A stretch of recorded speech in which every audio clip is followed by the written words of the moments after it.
The recently passed road traffic regulations will do a world of good for our country. And with regulations such as the electronic monitoring and ticketing of motorists, the licensing of driving instructors and driving schools, and the creation of a national vehicle registry, we're well on our way to improving road safety, traffic management, and public order on the nation's thoroughfares. Your Jamaica Magazine program continues with a word of advice, followed by the news. I'm Adrian Atkinson. Stay tuned. On our roads, remember, take time, be courteous, drive good, walk good. Part of keeping our roads safe is ensuring the vehicles we drive are mechanically safe, meeting all roadworthy requirements. And besides that, we must be good drivers and avoid risk-taking and sensation-seeking behaviors which are prone to causing road crashes.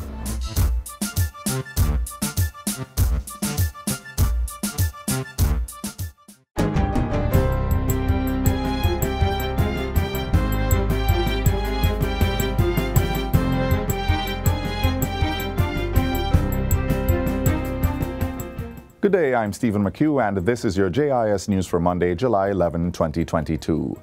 Government is proceeding with plans to list the shares of the Jamaica Mortgage Bank, JMB, on the Jamaica Stock Exchange.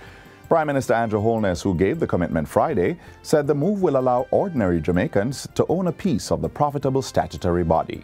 This is consistent with the government's philosophy that the private sector must be the driver of economic growth, and that the role of government is to serve as a catalyst and enabler.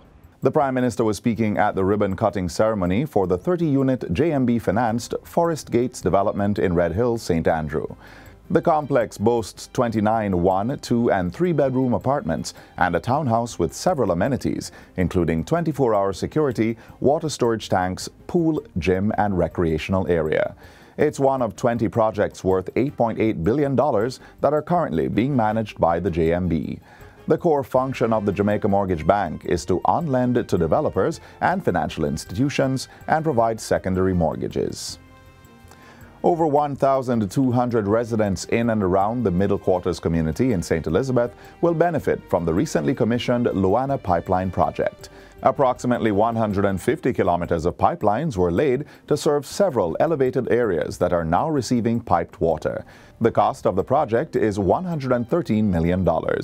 Minister with responsibility for water, Senator Matthew Samuda, said the system will support the communities for more than 20 years. Water is a driving force for human dignity, and it is why functions like these matter so much to us at MCJC. Minister Samuda also supported Finance Minister Nigel Clarke's announcement of the allocation of $150 million towards the trucking of water to areas recording low rainfall. Now, St. Elizabeth has had the largest decline in rainfall over the last 60 days. So we're very cognizant of the issues of those who are connected to water, who have not gotten their regular supply. And we'll be doing what we need to do to ensure that you get some reprieve. We're also very cognizant of those who depend on other sources, which is why we've also been working with our partners from rural water and indeed local government, and we'll be working with the municipality. The government will be providing $140 million for drain cleaning and other mitigation exercises for the 2022 Atlantic hurricane season. The funds will be made available to municipalities across the island to ensure the country's readiness for the rainy season. Portfolio Minister Desmond McKenzie made the disclosure recently while addressing a disaster preparedness town hall in Rocky Point, Clarendon. I've already met with the mayors, and I've said to the mayors that there can be no excuse. We are providing the resources, and I'm expecting that we will see the results of the resources that we are providing for the municipalities right across the country. Each municipal corporation is responsible for the management and maintenance of drains, gullies, and parochial roads, among other things across parishes. The Ministry of Agriculture is investing $50 million into the production of organic fertilizers by local producers. Portfolio Minister Pernell Charles Jr., who made the announcement on Thursday, said the funds will be used to purchase materials. Minister Charles said the production of local organic fertilizer will strengthen the partnership with producers and increase supply of fertilizers as well as vegetable crops.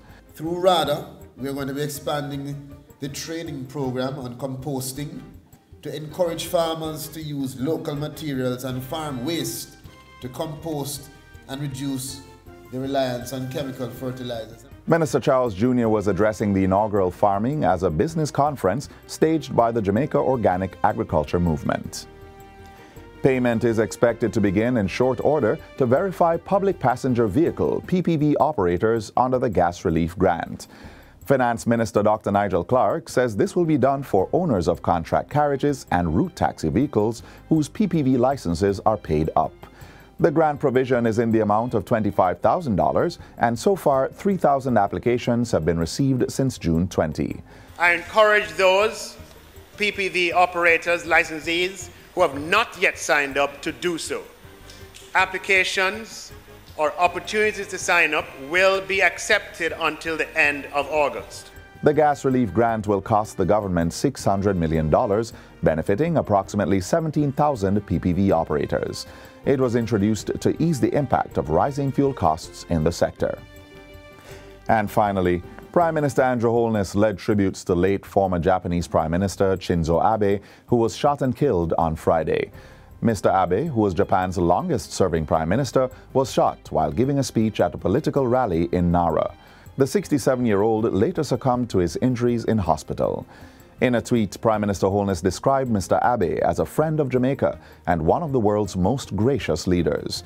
He also expressed shock and disturbance at Mr. Abe's killing and extended heartfelt condolences to his family. And during Friday's sitting of the Senate, government and opposition senators paid their respects to the former Japanese Prime Minister. It's someone I think that has touched the lives of many of us in the Senate in one way or the other. Inevitably, the government of Jamaica will convey the sadness of the government and the people of Jamaica to the government of Japan. Jamaica has lost a friend, although of course Jamaica and Japan will continue to have strong and enduring relations. Former Prime Minister Shinzo Abe will rest strong in our memories. His work and work of his country has impacted on Jamaica, and we on the side of the opposition want to extend our profound regrets and sadness at his passing, and to his family we offer our prayers. Former Prime Minister Abe made an official visit to Jamaica in September 2015. The island returned the favor in December 2019. And that's it for JIS News Today. I'm Stephen McHugh. Thanks for watching.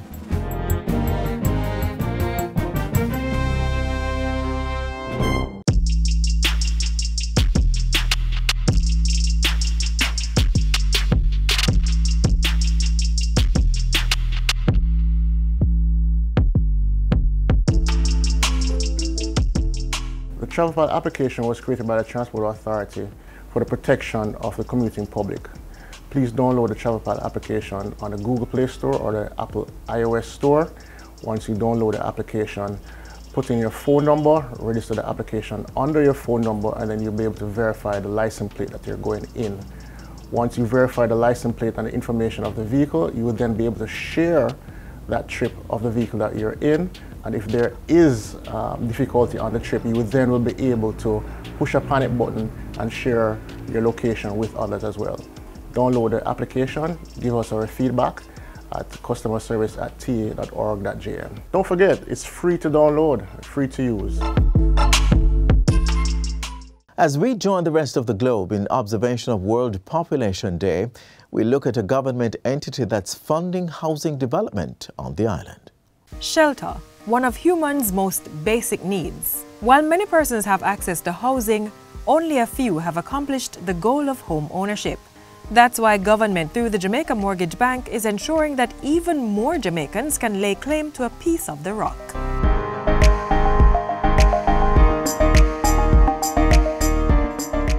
As the name suggests, The Jamaica Mortgage Bank provides interim financing for developers to build affordable houses.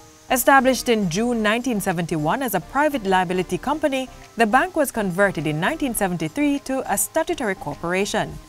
During the 1980s and early 90s, the bank partnered with what is now known as the Housing Agency of Jamaica to fund housing solutions across the island. Today, the Jamaica Mortgage Bank is a self-financing entity with the sole purpose of funding safe and affordable housing solutions for Jamaicans. The Jamaica Mortgage Bank has financed over 150 projects over its 50 years. More recently though, in the last 5 years, we have accelerated our mandate and we are now providing more financing than before in the last 5 years. In fact, over the last 5 years, we have assessed about 58 projects across the length and breadth of Jamaica, valuing about $26 billion. The bank offers 3 distinct services: financing for the primary market, financing for the secondary market, and managing the Government of Jamaica's Mortgage Indemnity Insurance Plan. The core of the mortgage bank's work is in the primary market, where it provides developers with financing to build houses. You cannot go anywhere in Jamaica and not see housing development going on.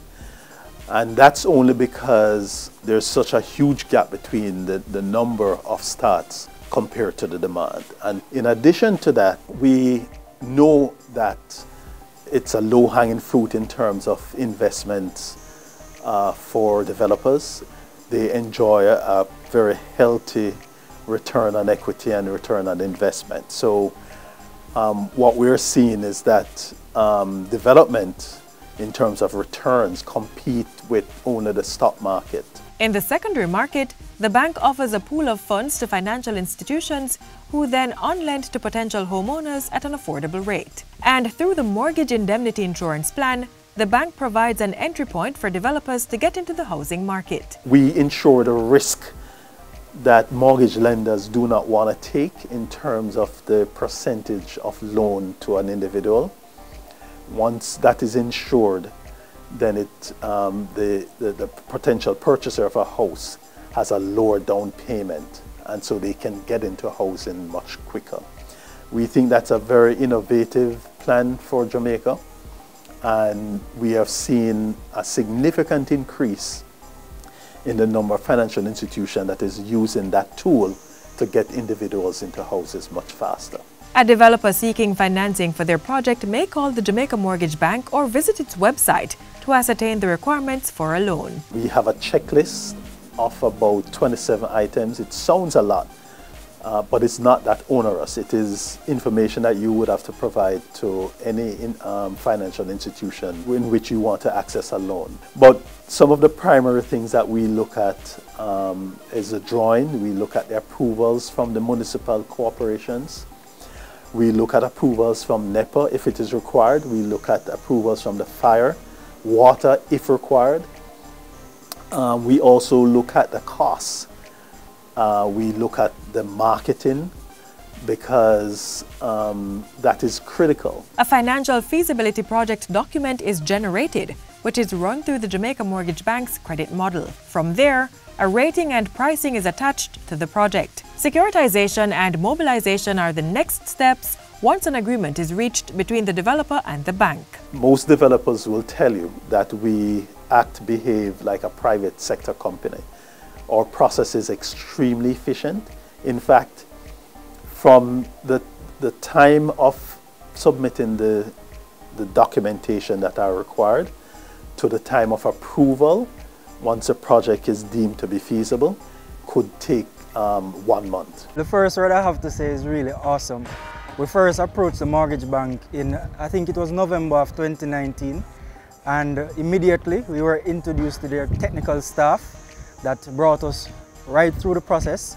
And I want to emphasize on the technical staff because without them we probably wouldn't have been where we're at right now. They really guide us throughout the process, and I can tell you by February of 2020 we had a provisional approval.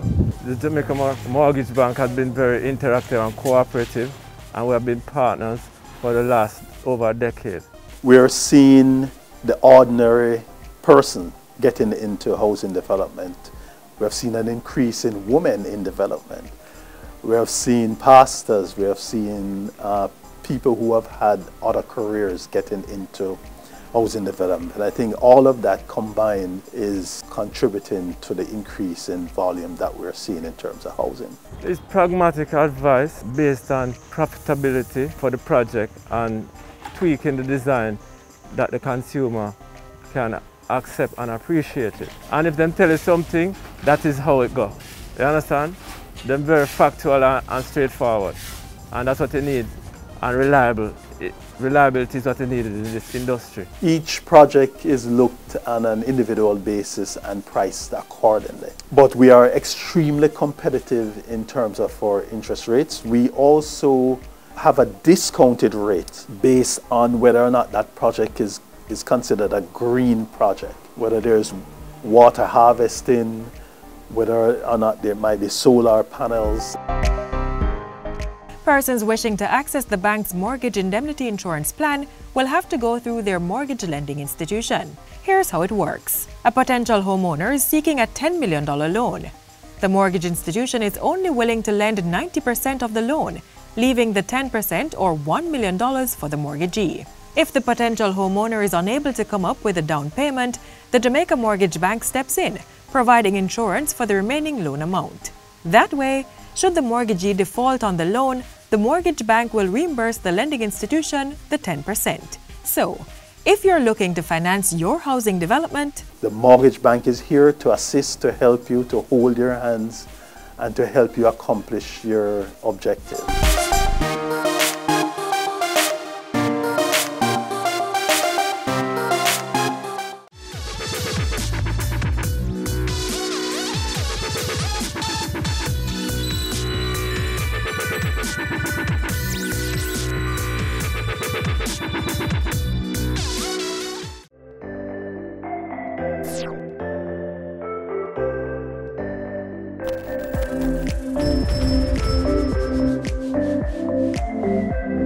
Encourage those around you who have not gotten their vaccine to get it. We all need to be protected for each of us to feel protected. It's a one for all for one type of scenario. Don't use the side effects to discourage others. Because I've had the vaccine myself. It is your body building the protection against the virus.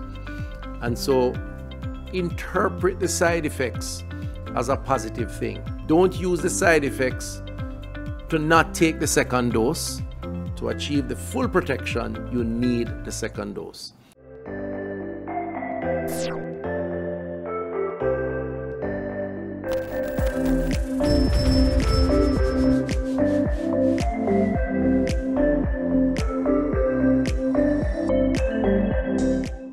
Road safety is everybody's business. Watch this next feature to get some tips. It could be the cause of a traffic holdup, disturbing the smooth movement of vehicles. It could be the cause of your arrest or punishment, where, depending on the degree of your offense, you're likely to be fined or jailed. It could be the cause of your physical injury, or that passerby having one less leg to depend on. Or it could be the cause of your life or someone else's. If you're realizing the grisly pattern here, then now would be the time to practice road safety.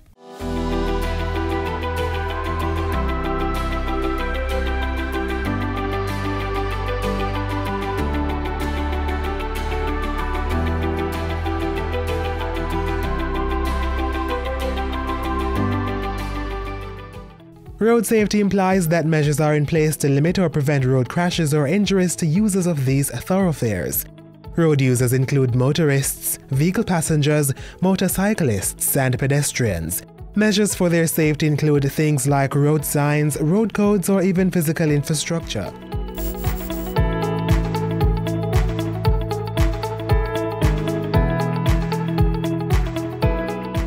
On the traffic network, we have various road signs. So we have mandatory signs, and we have warning signs, and we have informational signs.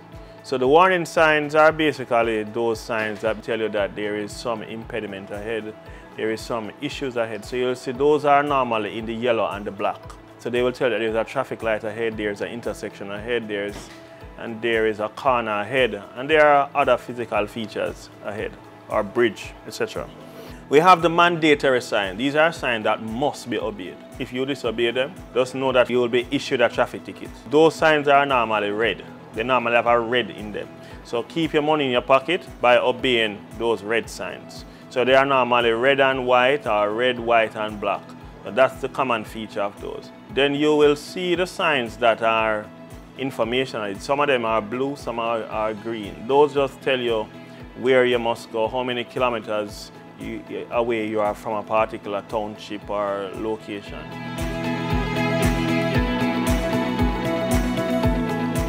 Now, after you've had a careful look at road signs as you go along, knowing and understanding the road codes becomes just as important. For us, we've seen people disobey some of those rules more than others. One of the critical road rules that we must understand is that, you see the speeding thing that we love? We need to cut it out. The faster you are going, and if you are involved in a collision, the speed at which the vehicle is going, that's the speed your internal organs are going. That's scientific laws, kinetic energy. The other one, serious risk factor, is the whole matter of not wearing helmet and wearing seatbelt. We have had too many drivers and passengers of motor vehicle parachuting out of motor vehicles. Another risk factor that's out there is the whole matter of cell phone usage. Those things can be distracting, right? So we need also to minimize that as best as possible.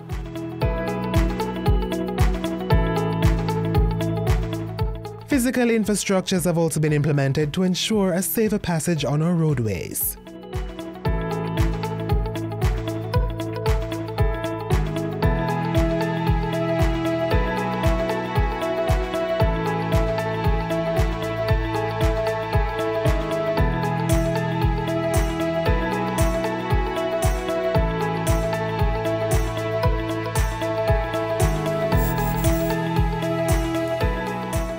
Observing all these measures becomes necessary because of the severe impact that disregarding them can and have had on our nation's people. The numbers are always alarming because for a little country like us, and we've gone 178 days, that's pathetic. But last year this time it was 218. Now it's 178, 40 less. These crashes tend to occur on the road surfaces that are nicely laid. That is not to say that they don't occur on the bad roads, you know, the road infested with potholes and bad. I'm not saying that. There are few occur on there, but majority of these fatal crashes are occurring on the nicely laid road sections. And when we look at what contributes to the crashes, we are seeing the human behavior being perpetuated. And we are losing a lot of our young people because of this situation. Must wear our seatbelt, wear our helmet. We have seen over 178 people dead already. Many were not wearing their protective gear. We know that. So we need to reduce those risk factors. We have been giving away our lives on the road, giving it away. 54 motorcyclists dead, all males, many of whom have their family members who they are living for. COVID-19 has caused us to recognize the importance of following rules and regulations in order to try to keep ourselves safe. Because of COVID-19, the spiral of crashes that we were expecting to occur at night, it has reduced dramatically. But what we have seen is that there is still cause for concern because in the day, COVID-19 has not caused drivers to be more careful as they drive on the road. Let us use that same impetus and spirit of wanting to live through Corona to wanting to live as we drive on the road and not put ourselves at risk and not put other people at risk. Let us try to be each other's keeper in this season. So, while on the road, let's help to protect her life, his life, their lives, and our lives.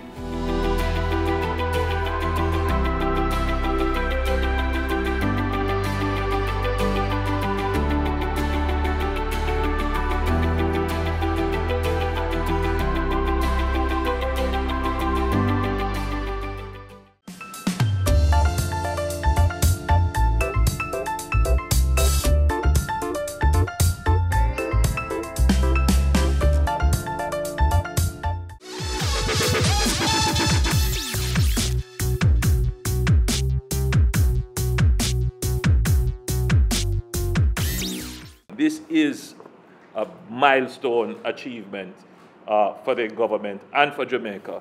It is a big step forward in ensuring not just safety on the roads, but public order in general. That's right. So the regulations will now proceed to the Senate, and I know that it will not spend too long there. It will be reviewed thoroughly, obviously, but you know, the House is aware of the importance of the legislation, and it will be moved through expeditiously.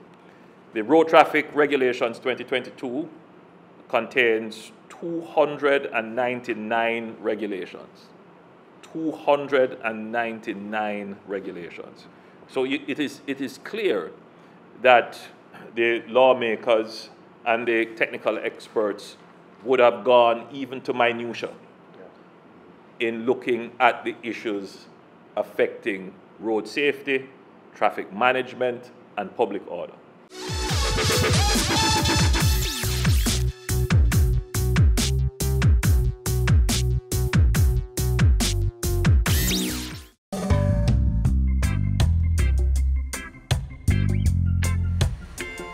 Hi, I'm Suzanne Rousseau. I am one half of a sister team. This is my sister Michelle. We are, Lord, we're lots of things. We're restaurateurs, we have been caterers. We've been in the food business for the past 20-something years. Our father was also a hotelier and in the restaurant business, so we grew up in a functioning, operating restaurant just because we were around that environment a lot. And we perceive ourselves not as chefs, but as sort of translators and storytellers of the lifestyle. I think food is a source of unity and connectivity, because I think everyone can kind of go, oh, over something delicious. Whether you're from Japan, Italy, or Jamaica, you can find commonality in the experience of something delicious. I think the magic of Jamaica is really sort of intertwined with the cuisine and the personality of the people and the music and the sort of the vibrant energy that you get. And yet that's completely and perfectly married in the cuisine, because the cuisine is a melange of traditional foods inherited from slavery and colonial days. It's fun, it's vibrant, it's energetic, and it really marries very well with the lifestyle that we have here. I think food is celebration, it's coming together, it's sharing, and I think very much in the Caribbean, it is very typical for families to gather, friends to gather, to celebrate over a meal. Caribbean culture and Jamaican culture is a culture of community and of celebration of life, even in hardship and even in hard times. And so I think all of those things just offer another kind of perspective. It's a unique way of living and a unique way of being.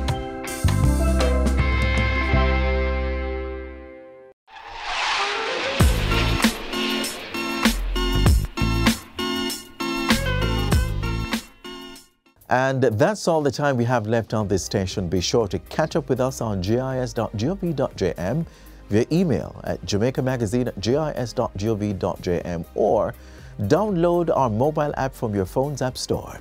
On behalf of the entire team here at the GIS, I'm Adrian Atkinson, reminding you to take care as you walk, ride, or drive on our nation's roads. Thanks for watching.